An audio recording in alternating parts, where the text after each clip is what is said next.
بسم اللہ الرحمن الرحیم۔ السلام علیکم ناظرین، میں ہوں منیر احمد اور آپ دیکھ رہے ہیں منیر احمد ٹی وی۔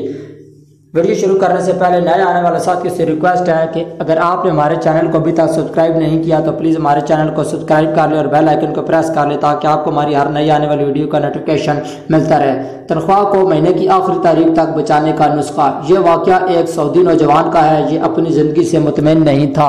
اس کی تنخواہ صرف 4000 ریال تھی۔ شادی شدہ ہونے کی وجہ سے اس کے اخراجات اس کی تنخواہ سے کہیں زیادہ تھے۔ مہینہ ختم ہونے سے پہلے ہی اس کی تنخواہ ختم ہو جاتی تھی اور اسے قرضہ بھی لینا پڑتا تھا۔ یوں وہ آہستہ آہستہ قرضوں کی دلدل میں ڈوبتا جا رہا تھا اور اس کا یقین بنتا جا رہا تھا کہ اب اس کی زندگی اسی حالت میں ہی گزرے گی۔ باوجود یہ کہ اس کی بیوی اس کے مالی حالات میں اس کا خیال رکھتی تھی، لیکن قرضوں کے بوجھ میں تو سانس لینا بھی دشوار ہوتا ہے۔ ایک دن وہ اپنے دوستوں کی مجلس میں گیا۔ وہاں اس دن ایک ایسا دوست بھی موجود تھا جو صابر رائے آدمی تھا اور اس نوجوان کا کہنا تھا کہ میں اپنے اس دوست کے مشورے کو قدر کی نگاہ سے دیکھتا تھا۔ کہنے لگا، میں نے اسے باتوں باتوں میں اپنی کہانی کہہ سنائی اور اپنی مالی مشکلات اس کے سامنے رکھ دی۔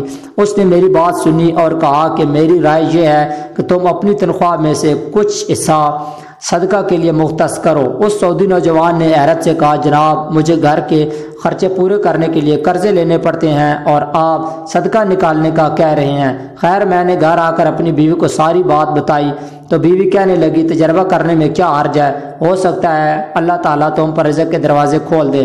کہتا ہے، میں نے ماہانہ 4000 ریال میں سے 30 ریال صدقہ کے لیے مختص کرنے کا ارادہ کیا اور مہینے کے آخر میں اسے ادا کرنا شروع کر دیا۔ سبحان اللہ، قسم کھا کر کہتا ہوں میری تو حالت ہی بدل گئی۔ کہاں میں ہر وقت مالی ٹینشنوں اور سوچوں میں رہتا تھا اور کہاں اب میری زندگی گویا پھول ہو گئی تھی۔ ہلکی پھلکی آسان قرضوں کے باوجود میں خود کو آزاد محسوس کرتا تھا۔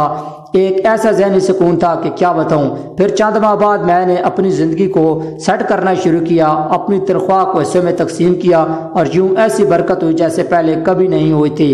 میں نے حساب لگا لیا اور مجھے اندازہ ہو گیا کہ کتنی مدت میں انشاءاللہ قرضوں کے بوجھ سے میری جان چھوٹ جائے گی۔ پھر اللہ تعالیٰ نے ایک اور راستہ کھولا۔ میں نے اپنے ایک عزیز کے ساتھ اس کے پراپرٹی ڈیلنگ کے کام میں حصہ لینا شروع کیا۔ میں اسے گاہک لا کر دیتا اور اس پر مجھے مناسب پرافٹ حاصل ہوتا۔ الحمدللہ، میں جب بھی کسی گاہک کے پاس جاتا وہ مجھے کسی دوسرے تک رہنمائی ضرور کرتا۔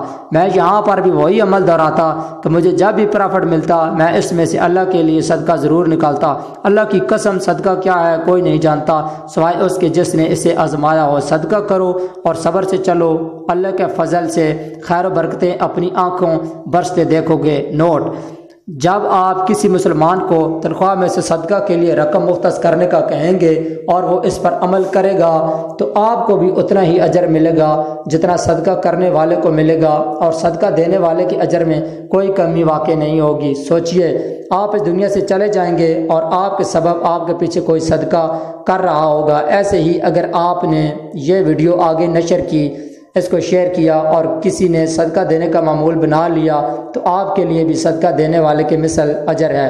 جیسے میں نے اس میسج کو آگے پھیلایا ہے، پلیز آپ بھی ویڈیو کو شیئر کر کے اس کو ضرور آگے پھیلائیں۔ میرے عزیز، اگرچہ آپ طالب علم ہیں اور آپ کو لگا بندہ وظیفہ ملتا ہے تب بھی آپ تھوڑا بہت جتنا ہو جائے کچھ رقم صدقہ کے لیے ضرور مختص کریں۔ اگر صدقہ کرنے والا جان لے اور سمجھ لے کہ اس کا صدقہ فقیر کے ہاتھ میں جانے سے پہلے اللہ کے ہاتھ میں جاتا ہے تو یقیناً دینے والے کو لذت لینے والے سے کہیں زیادہ ہوگی۔ ناظرین، اگر آپ کو ہماری یہ ویڈیو پسند آئی ہے تو پلیز اس ویڈیو کو لائک کیجیے گا، شیئر کیجیے گا اور چینل کو ضرور سبسکرائب کر لیجیے گا۔